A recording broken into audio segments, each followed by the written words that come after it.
Dito ako lumaki sa tabi ng lawa. Noong bata ako, madalas magkwento si Papa tungkol sa isang babaeng nagbabantay sa Laguna de Bay. Sabi niya, siya raw ang nagbibigay ng biyaya, mga isda, halaman at buhay para sa mga taong nakatira rito. Pero habang tumatagal, unti-unti ring nasaktan ang lawa.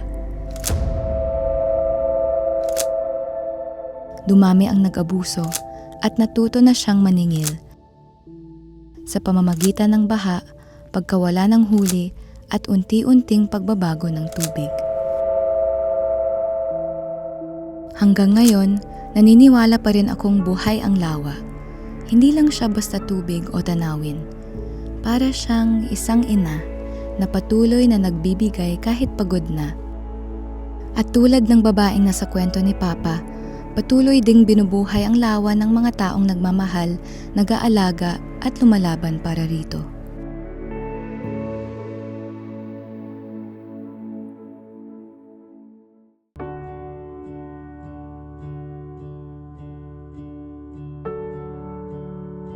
Laguna Lake has been subject of many studies of the university. One of those researchers is me.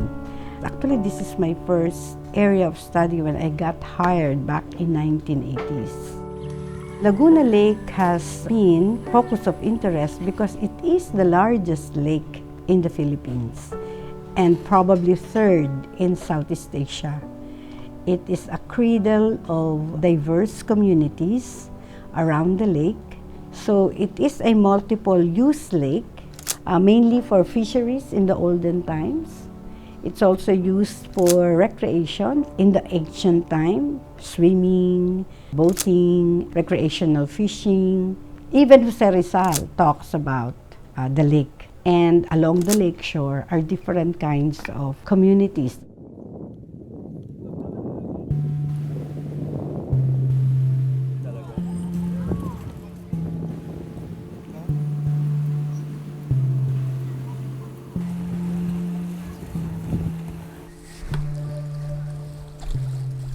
Ako po si Cesario Hentisalia, naghahanap buhay sa lawa ng Laguna. Siguro mga 45 years. Dati makapal ang isda. Lumusong ko lang dito, may mahuhuli ka ngayon, mahina na.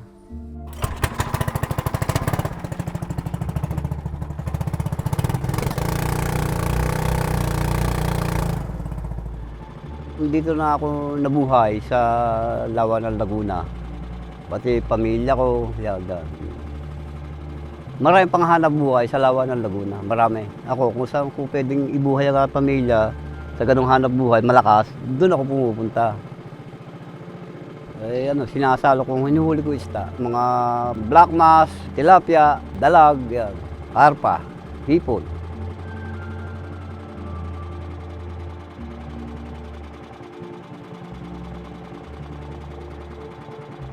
Dito kasi may hipon, maganda.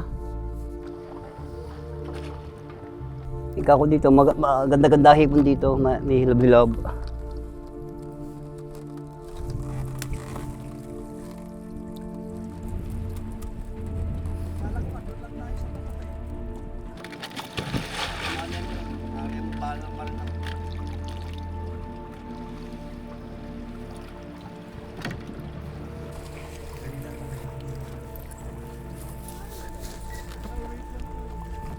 Ito ang hipon, oh.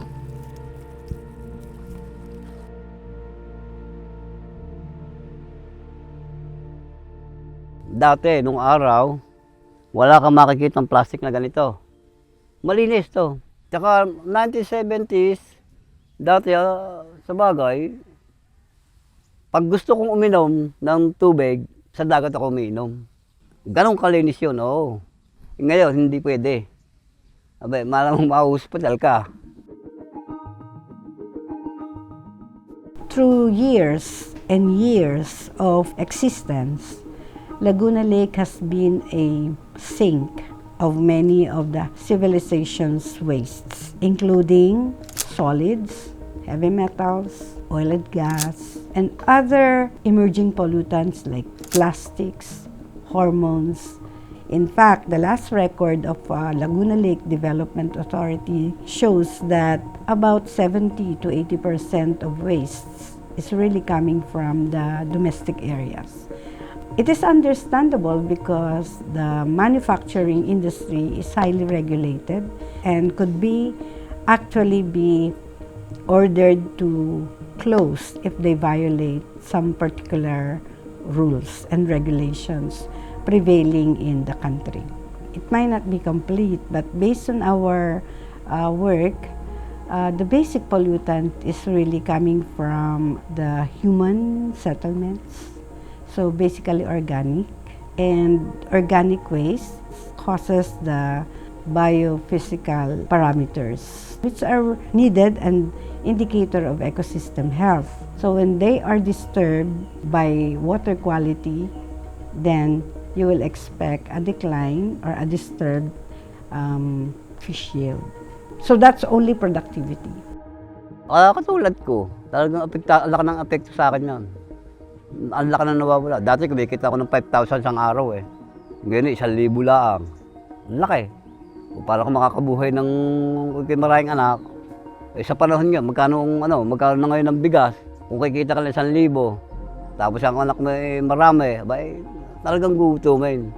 Talo.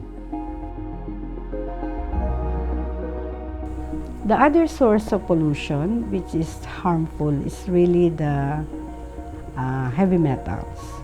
And some of the studies done by our students at CESAM and also researchers from other college in UPLB, even in other universities and research institutions, show that these heavy metals poses health risks to humans who consume products from the lake, include mercury, most of these are carcinogenic, cadmium, chromium, lead, and arsenic.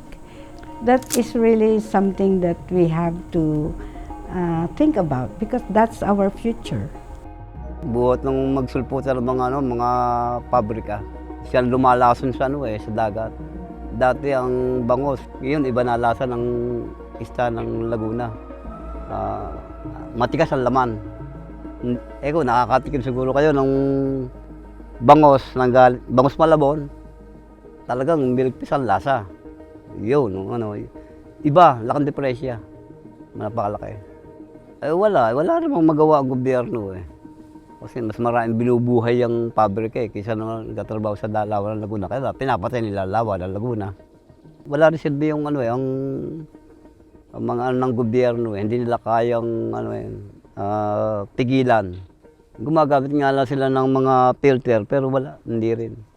Tagos din sa tubig pag yun umagos. Lalo nagsulputan ngayon ng mga housing project. Isang susuot ang mga pinaglabhan, ay di papunta ng Lawa ng Laguna. Nawawala ang isda, lumalayo. Tulad ngayon, ang isda doon sa kabilang isla. Pupunta lang dito pagka nag-uulan na. Panibagong tubig. Lumalayo sila. Kaya mahirap ngayon na panghuli rito. Dati malinis to. Wala pang masyadong bahay. Itikan. Maganda isda dito noon. Hindi malansa. Pangit na kasi nga ang mabasura na. Hindi mo makikitang noon, hindi mo makikitang malabo ang tubig. Ngayon, napakalabo na. Wala namang disiplina na tao ngayon. Lalo na ginagawang pasyalan niyang, yan ang tinatawag na pasyalan ngayon. Yung daungan na yan. Tawag dyan daungan.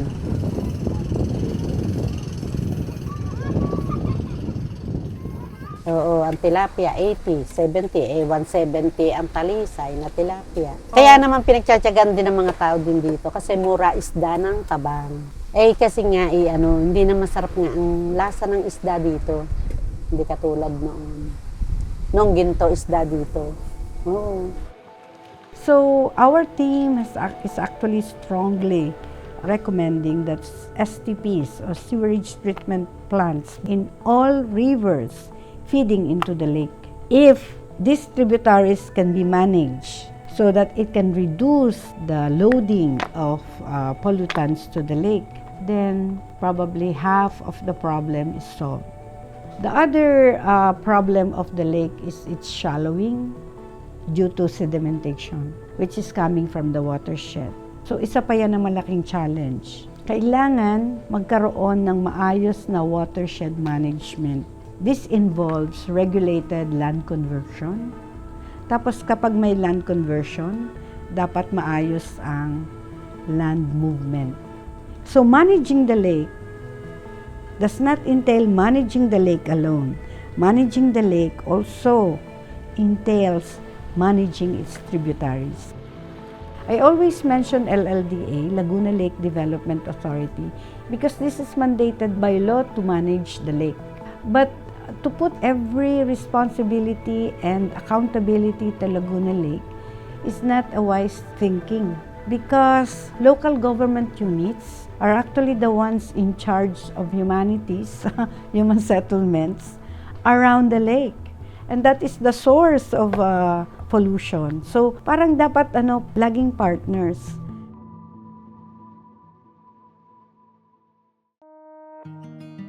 Ang tabang lang na niluluto ko, ito lang hipon. Hipon na ginataan. Kailangan pakuluin muna yung press na coconut. Tapos, pagka yung medyo naglalatik-latik na siya, tsaka ihuhulog yung hipon. Lalagyan ng asukal, yung harina, asin.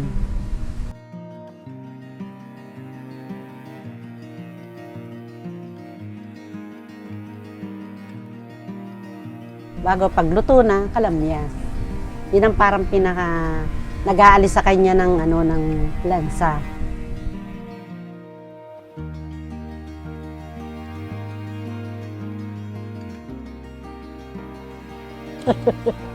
Masarap eh. Masarap. Tingin pa lang eh.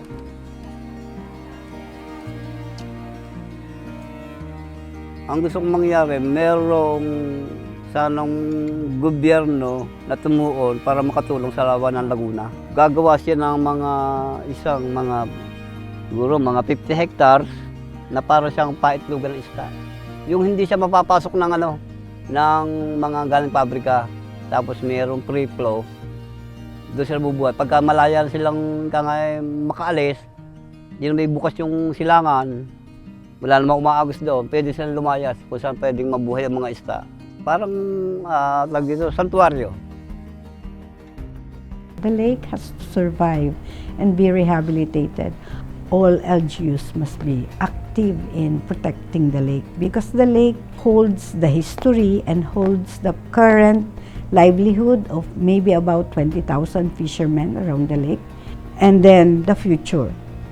If we do not care for the lake, the shallowing of the lake will continue to be a source of floodwaters. But it cannot only be solved by one strategy. It has to be a holistic strategy. You do the dredging of the river mouths, selected dredging. We do the management of the rivers to reduce the loading. We do the ecological solid waste management properly. So, sinong nag-i-implement nun? LGUs. I think we have all the rules, all the laws that should be governing Laguna Lake. So what we need to do is put our heads together, our acts together, and do a coordinated program, including educating our population. Yun ang talagang mahalaga eh. I think it will all start from the people. Parang we have to really drum up the love for the lake, the concern for the lake, understanding the lake, and how it is connected to what we do. Lahat ng pagbabagong ito, kailangan magsimula at patakbuhin ng empowered and enlightened citizen. Maraming kwento ang nakatago sa Laguna de Bay. mga alamat na naipapasa sa bawat panahon at mga buhay na araw-araw na hinuhubog ng lawa. Habang may mga taong patuloy na nangingisda, nag-aaral, nagluluto, at nag-aalaga rito, mananatiling buhay ang kwento ng lawa. At baka, sa bawat alon at tahimik na pag-agos ng tubig, pinapaalala nitong hindi lang tayo nakatira sa tabi ng lawa. Bahagi tayo ng buhay nito.